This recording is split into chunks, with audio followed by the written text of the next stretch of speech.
Live from WSLS, this is 10 News at 6, working for you. Now at 6, startling statistics show the need for support for one minority group. They know that identifying their gender differently automatically puts them at greater risk. The work that still needs to be done to help protect the mental and physical health of transgender and non-gender conforming people. Plus, a law you're allowed to break. What's about to become illegal that legal experts say won't be enforced. A special project is making its debut today here in Blacksburg. I'll show you the deeper meaning behind this bench coming up.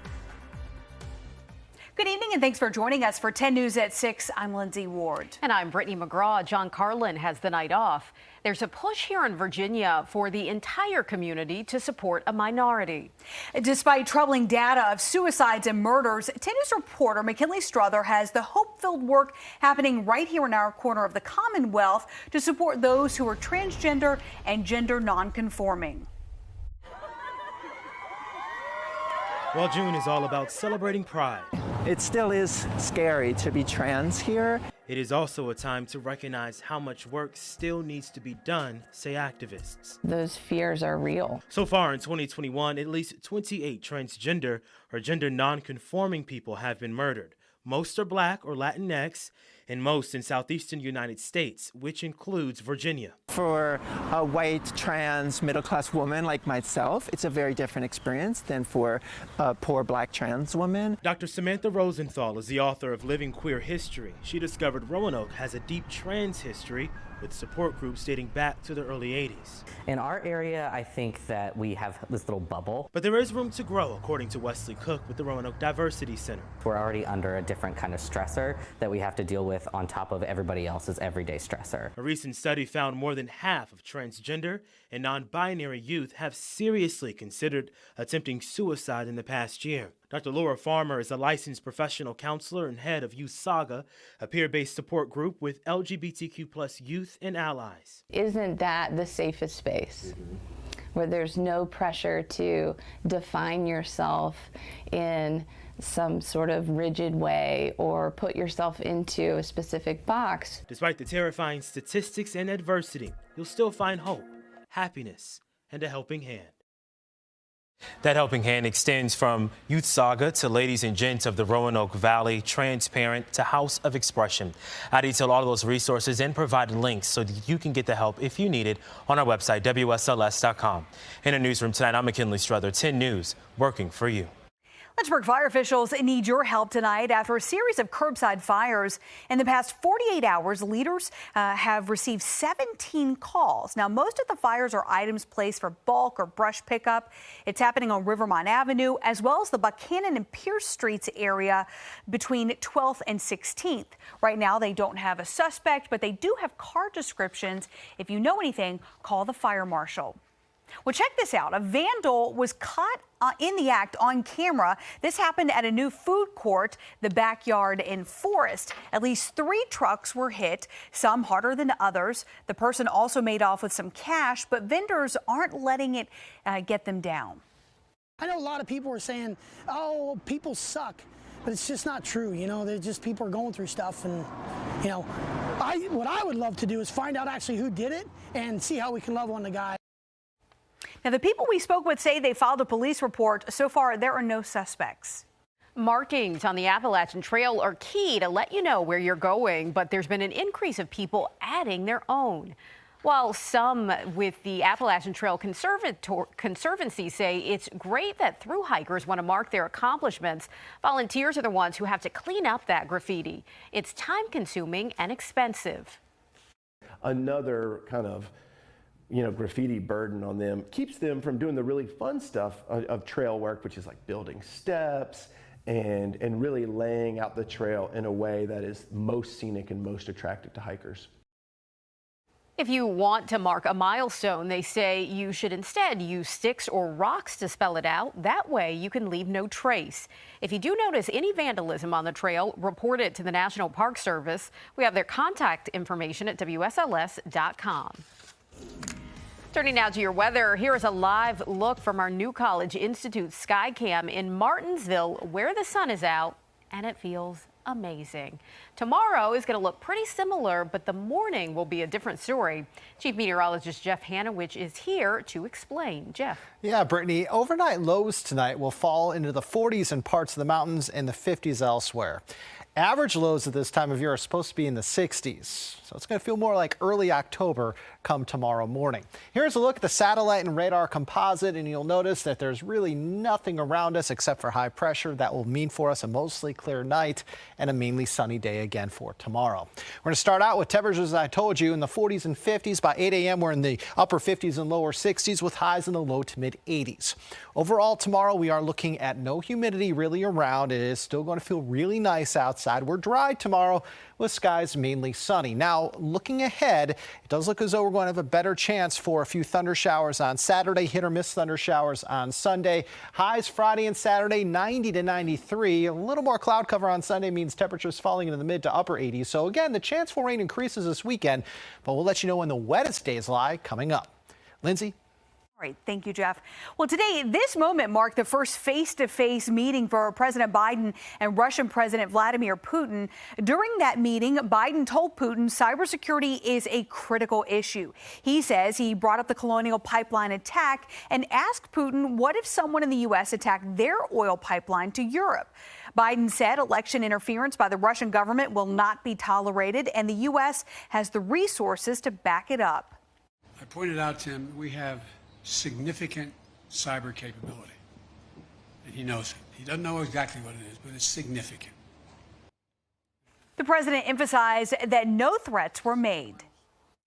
We're about to reach the end of Governor Ralph Northam's emergency for COVID-19, and while that's a good thing for many businesses, it does present one challenge: mask mandates. That's because when the order expires on June 30th, it will technically be against the law to keep wearing a mask. But a legal expert says it's unlikely that the law will be enforced. The whole purpose of that statute is so that, people aren't trying to go into establishments concealing their identity and robbing a place. So I don't foresee that this is going to be utilized. Governor Northam said during previous news conferences that he wants to potentially change the code during the General Assembly session this August. Doctors are dealing with a big increase in patients who delayed health care during the pandemic. Some put off management for chronic conditions or delayed critically important preventative care like colonoscopies or mammograms. Now doctors are seeing a return to pre-pandemic volumes and the consequences of those delays. In some cases, it's a more severe diagnosis and big backlogs for those vital screenings. You're still catching up. You have so many people that are due for these screenings that we're doing all we can to make sure we've increased capacity and are trying to make it as easy as possible to get back in. Doctors say changing protocols and growing fears kept many people from making appointments early on in the pandemic. A major success for a day designed for giving, the impact your support for the Allegheny Highlands will have on the whole community.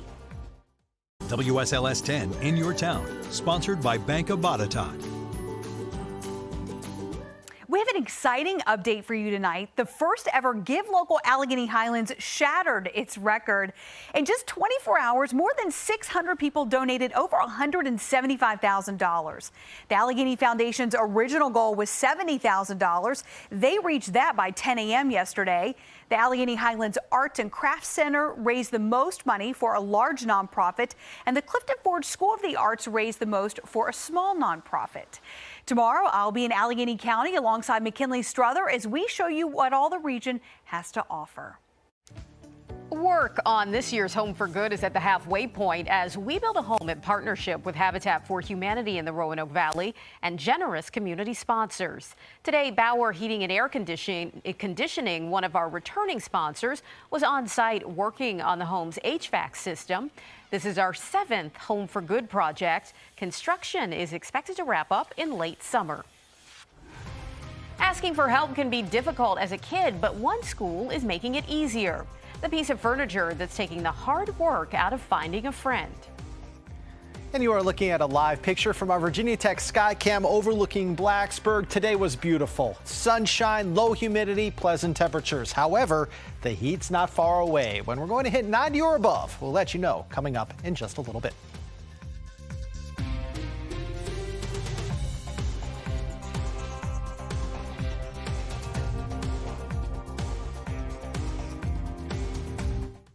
A small addition to a playground hopes to make a big impact for kids in the New River Valley. 10 News reporter Annie Schroeder introduces us to the man behind the Buddy Bench, designed to bring together children and combat loneliness.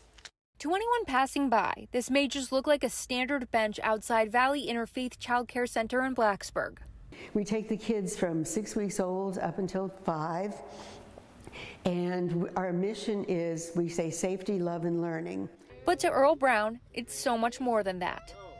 Anybody can have a bad day. Anybody. No matter how strong they think they might be, but they still could have a bad day. The Buddy Bench aims to bring children together who may be having a tough time looking for someone to play with. The other kids are educated to see who's on the Buddy Bench, to go to the Buddy Bench, to say, come and play with us, and to make friends with the person who is sitting on the Buddy Bench. And the idea is that everybody's to be included. When the center had children paint the bench on Wednesday, they dedicated it to Brown and his significant other who recently passed away. Brown worked in schools for a majority of his life and has worked at the center since it opened. He says everything he does is for the children. And some people say they're just a group of young individuals playing on the playground. But actually, they're a lot more than that. Because when I look at the playground, I see doctors, lawyers, policemen, nurses. While the bench may look small, it encompasses all the values the center passes on to its students every day: acceptance, support, and friendship. The thing that would be important to me is one day I was important in the life of a child. In Blacksburg, Annie Schroeder, 10 News, working for you. Your local weather authority, always watching and tracking for you from the JES Weather Center. The official start of summer is only a couple of days away. That's right. On Sunday, June the 20th, a little bit after 11:30 p.m., we will welcome in summer as the sun's direct rays will be right over the Tropic of Cancer. That will also mean it will be the longest day of the year. Now, the sunset is at 8:42 today. The sunset for the first day of summer is at 8:43. And then 7 weeks from now, that sunset is about 20 minutes later. And then by the time we welcome in fall, that sunset is around 7:15. So enjoy these longer days while they're here, because once we get beyond the summer solstice, slowly but surely, we're going to start to lose a little bit of daylight each day. The radar showing that there's nothing to worry about. We are dry. We're going to stay dry here tonight. We're going to stay dry here tomorrow as well. So if you're heading to the pool on Friday, it looks to be great. Looks like Friday is going to be a pretty hot day for us. I can tell you that as we head into Saturday and Sunday, you're going to want to keep your eye to the sky come the afternoon and early evening hours, because we're going to have a better chance for some pop-up thunder showers by then. It does look as though, again, the heat returns big time for us Friday into Saturday, and it's still hot on Sunday, even though we may not be quite as hot because of the additional cloud cover around. So we're very comfortable here through tomorrow. By Friday, the mercury will hit 90 to 93. We're also keeping a very close eye on this. That's the tropics, and we're watching a tropical wave that could very well become Claudette here over the next 24 to 48 hours and make a landfall somewhere along the Texas-Louisiana coastline as we head into Saturday morning. And then, yes, some of that moisture will indeed be thrown in our direction here, if not on Sunday, by Monday and Tuesday. And in conjunction with a cold front, really Sunday through Tuesday, they look to be a little bit on the unsettled side for us. There's still some question marks as to how much rain we actually see, simply because of the fact that the exact path from this tropical system needs to be kind of figured out a little bit more here over the next couple of days. So if this moves to the west with the front, it will weaken a little bit. That'll mean showers and thunderstorms on Monday, but a lower flood threat. If indeed this is separate from the front, if this tropical system does not merge with the front, that will mean it will ride the Appalachians, heavy rain on Monday, and that could mean a slightly higher flood threat. So we're going to have to keep an eye on both scenarios. I can tell you that it's going to be very unsettled Monday and Tuesday, but do we see a half an inch of rain, or do we see 2 to 4 inches of rain?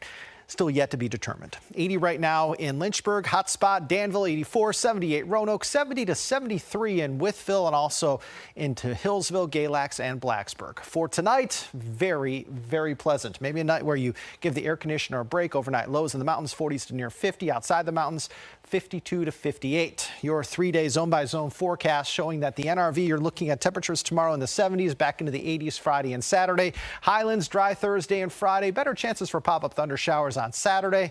And for Southside, you're in the low to mid 80s Thursday. 90s return Friday and Saturday.